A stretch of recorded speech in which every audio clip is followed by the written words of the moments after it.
જે હાથમાં આવ્યું એ મુજબ ગાલી દેવાનું. કિંમત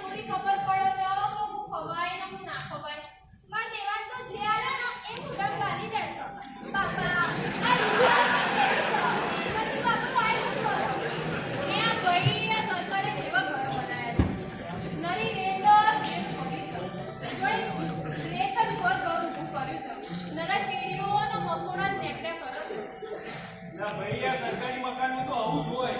લાગે મોંઘું પણ અંદર નરીએ માટી. આ 3 વર્ષમાં તો દેવાલોમાં કેરાડો પડવા મોડી છે. અરે કેરાડોની 100 વાત છે. જાણે હવાનું કૂવામાં કૂદે એમ પોપડા પડે છે. હવે જેટલા દાડા ઘરમાં રહેવાનું છે દીવો રસ્તા પર કરી તૂટી ગયો તો એ જેટલું બાકી છે. ચંપાડી એ બધું ઘરમોય બેસી કરવા મોડ્યા છે. અરે ભાઈ બેહો બેહો. આ તલાવડી અને વાગડું તો બાજુ પાસે એટલે જ્યાં લગી હાફના નીકળે ને તો જ ઘરની બહાર નીકળાય.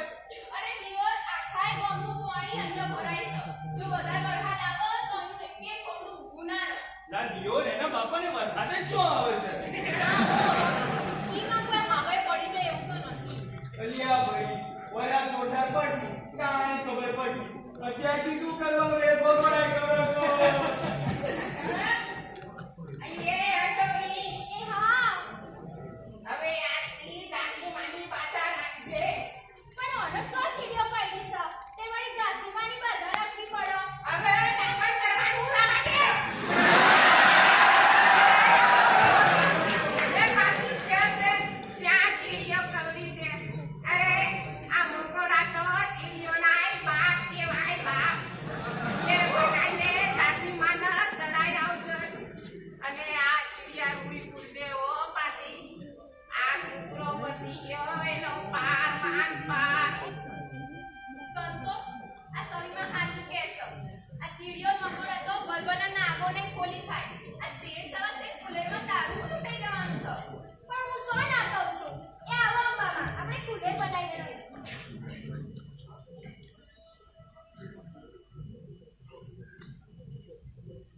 હેડો સતુરભાઈ નેકાડીએ. હેડો ચતુરભાઈ પરસોત્તમભાઈ નીકળીએ. હેડો હેડો હેડો.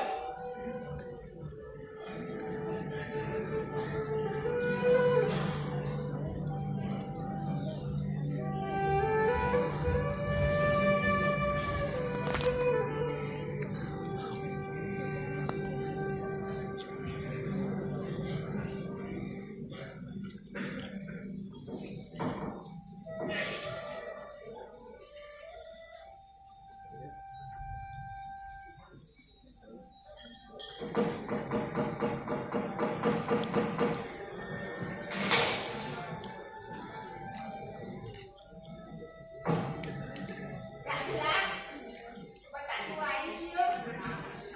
આજ તો તારા દેવલાને જે બેટે મોકોડો ગમતો તો બસારાનો બહુ લોહી. ઈ બિચારાને સી ખબર પડે આ મોકોડો ખવાય કે ન ખવાય. ઈ તો આ જે મેસે પડ્યું હોય ઈ મોઢામાં ગાળી જશે. છોકરાનો હાસવા પડે. પણ એ ઘેર તો હતી. તું ક્યાં જઈ હતી? જોઈ નથી જી. ઓય જ મરી હતી. આ તો રહોડા પાણીનો લોટો લેવા જાય એટલા માટે મકોડો મુઢા ગાળ દીધો. મી જોયું હોય તો બહુ મુઢા ગાળવા દો. પણ ઓય આટલા બધા મકોડા નીકળે છે એની તને ખબર નહીં ને તે ઘરે રહીને કર્યું હું અને આજ તો પાછી સીતરી નહોતી આવી. હવે શું જે થવાનું તું ઈ થઈ ગયું. મેં પાછી જશે જોયું હોય તો શું મકોડો મોઢામાં ગાળવા દો. લ્યો પાણી પી લ્યો. નહીં પીવું. ઉભા રહો તમને શાંતિથી વાત કરું. હું કોણ ઘરના કાજે સેતરે હું ચમ નથી આવી. રવા દે તારાથી એક પણ છોકરો હું અંદર જઈ એકલા તો રવા દે તારાથી એક છોકરો હચવાતું નહીં. બીજાના ઘેર હાહુ અહરા નણદ ભોજી જોડે જેટલો વસ્તાર હોય છે ઈ બાઈઓ કઈ રીતના ઘર ચલાવતી હશે અને ઘર ચલાવીને વૈટલું કરવા જાય ઈ અલગ. અને આ તો જોડે મહારાણી થઈ ગયો છે. પણ મી જોયું હોય તો કોઈ મુઢા ગાળવા દો. આ તો પેલી ડોલીએ જીધું એટલે ચપ ચપ બોલવા જ માંડ્યા છો. તું ડોલી છે ને કસ આ સવીમાં આપણી માની બરાબર છે. અરે આજ તો મકોડા નીકળ્યા છે અને કાલ ઉઠીને હાથ નીકળશે તો ઓહો એમ દસી જાય એવા હા પૈસા રસ્તા પડે છે. એમના મુઢે હવામાનનું ચાડું હોય છે. 20 ગુણે 80 ને 100 ગુણે હાથ પડ્યો. બેટીમાં મારા લેવાના ખબર કરો. પણ તું આ સિત્તરે આવી હોત તો આવું ચા જવાનું હતું. આ છોકરું તારી નજર અમે હચવાત કે નો હચવાત? હા તાર એમ કોનો દુખ છે પેટ ના કુટા છે માથું. હવે તું છોડી દે મને તો કામ ના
પેલું છે ને ખેતર લગન લગન હા ફ્લેશબેક વાળું તમે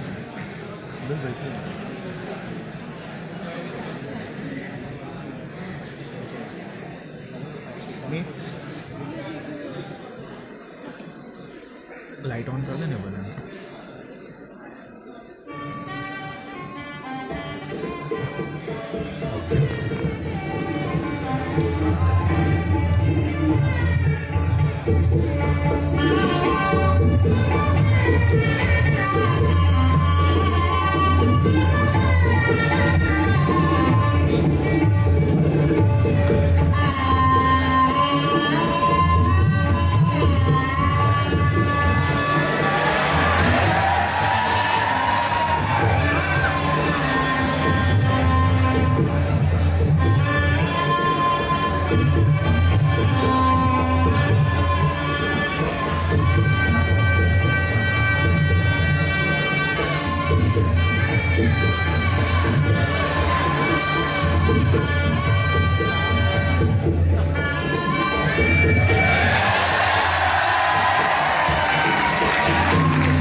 વાહ મારા જેટલા હારા બાગ હ પણ ગાબડા જેવો પ્રેમાર વર મળી ગયો તો એક વાત કહું તને તું મને પહેલી વાર મળી તાણા જ ગમી ગઈ તું મને પહેલા જ ના મળે આ તો મેલડી માએ આપણું હક પણ કરાવ્યો છું તમને ખાજો છો ને હું તને ખૂબ જ ખુશ રાખીશ તને મેળા ફરવા લઈ જઈશ મેળામાં ચક્કરમાં બેસી ચક્કર ફરીશું હું પુરુષોને જવાબ આલો ને તમને ખાજો છો ને અરે ગોટી તો ઘરની લક્ષ્મી છે અને મારી વાઈફ છે આપણે કોઈ જોઈ જાય તો અરે જુઓ તો જુઓ અત્યારે તો આપણો ટેમ છે અને તારી અમુક કોઈ નજર તો ના કરે ન્યા ચીરી નાખું ઈમ કોઈ મરાતું હોય અને હું શેતરેથી આવું ને ત્યારે ઓલી કલી ડુહીન જો બેહવા જાશું તો તમે ખેતરે લઈ જાઓ અરે ના ગોડી તાર તો ઘરમાં શેઠોણીની જેમ રહેવાનું ઘરનું કામ કરવાનું તમારા શેતરે આવવાની કોઈ જરૂર નહીં પણ બે પૈસા ઉઈ કમાઈ લઉં તો અરે ના તો પાડે તારે શેતરે આવવાની કોઈ જરૂર નહીં બસ પછી તો દિવસો વીતતા ગયા બીજું વરાય હારું ના ગયું ને સવીમાની તબિયત લઈ બગડવા લાગી ને વધારે પૈસાની જરૂર પડવા લાગી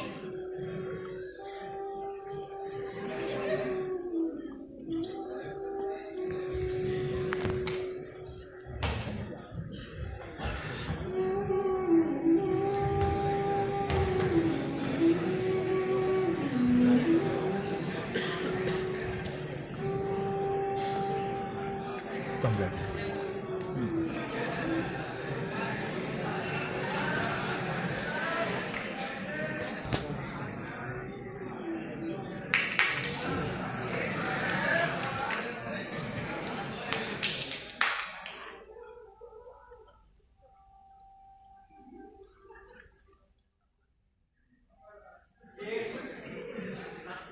આવ્યો બાપા આવ્યો જો તમે આવ્યો તો અને આ ક્ષેત્રે બે દડાથી રજા ચમ પડે છે પછી પૈસા કપાય શેઠ તમે તો જાણો છો ને આ મોંઘવારી કેટલી વધી ગઈ છે આ સવીમાના ઈલાજ માટે થોડા રૂપિયા મળશે જો તારા ડોક્ટરને બતાવ્યો. જો ભાઈ કાકા ઉસીના રૂપિયા તો મળી જાય પણ એના કરતા તું એક કામ કેમ નહીં કરતો આ તારી ભાઈ હમતો છે તો ભેળો એને કમે દેતો હે ના શેઠ, અરે એમ તો કે મલકની બાજુ આવે છે ને તે આઈ આવશે ના શેઠ, હાલ તો કોમે નહીં આવે. હું જાઉં. ઉભો રે કાકા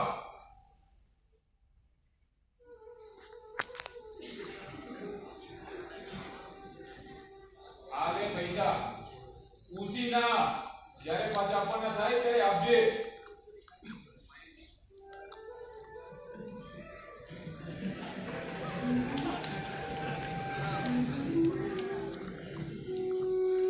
બસ આ ઉસીના પૈસા પાછા વાળવા 300 શેઠ વારંવાર ગાભાને હેરાન કરવા લાગ્યો. પૈસા પાછા વાળવા મારે ખેતરે જોડાવવું પડ્યું. એમ તો રણછોડ શેઠ પહેલેથી જ મારી પાછળ પડ્યો હતો. એના બધા ચાંચળ અને મસ્કરી હું તો સમજી જઈ હતી. પણ આ ગાભાને એની ખબર જ પડતી નહીં. ધીમે ધીમે ગાભોય બદલાવા લાગ્યો. ખેતરે જેટલી ખારાશ ફેંકવી પડશે. ગાભા ચા સુધી આમનું આમ ચાલ્યા કરશે.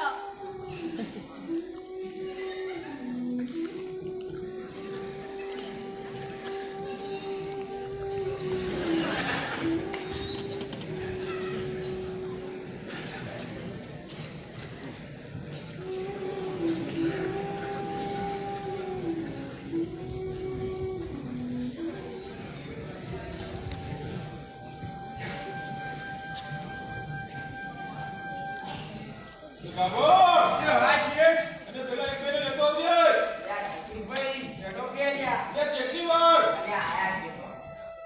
ઓબરો આ અનાજ બધું ભેગું કરી રાખજો હું આવ્યો હમણાં એ ભલે શેઠ હો, ભલે.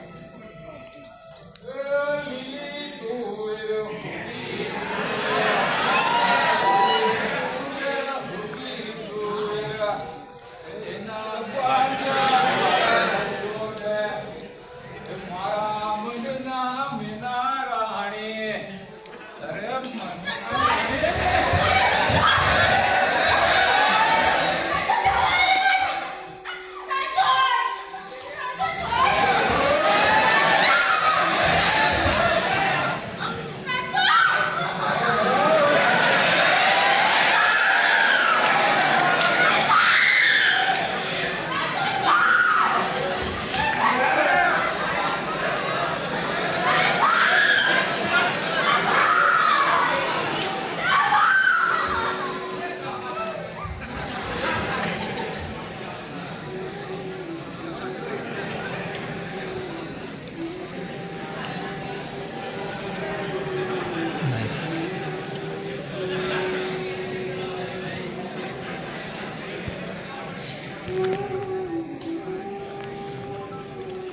ગાભો જાણી જોઈને તો આમ નહીં કરતો હોય ને.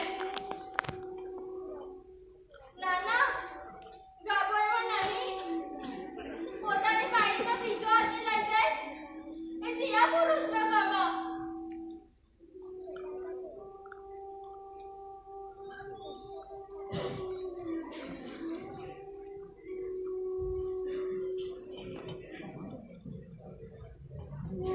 રાખશો તો હું જોઉં અરે આમાં નહીં મને મજા પણ થોડું એ થઈ જાય હાલે ના તો લાઈફ કરવાનું એન્જોય નહીં મારે અરે એટલે એન્જોય મતલબ બસ